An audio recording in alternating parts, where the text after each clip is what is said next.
Did you know a walnut can erase scratches from your furniture?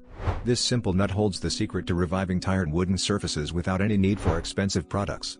It sounds like magic, but it's just science at work, making your furniture look new again with something you might already have in your kitchen. The magic happens when you rub the walnut kernel over the scratch. The natural oils and the brown hue of the nut work together to fill in the scratch, blending it seamlessly with the surrounding wood. It's like a quick touch-up that your furniture's been waiting for, a trick that can save you both time and money. This isn't just a hack, it's a testament to the wonders of nature.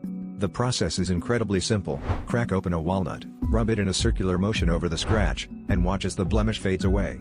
For deeper scratches, repeat the process a few times. It's a small act with big results, perfect for those unexpected moments when you want to impress guests or just enjoy a flawless look at home.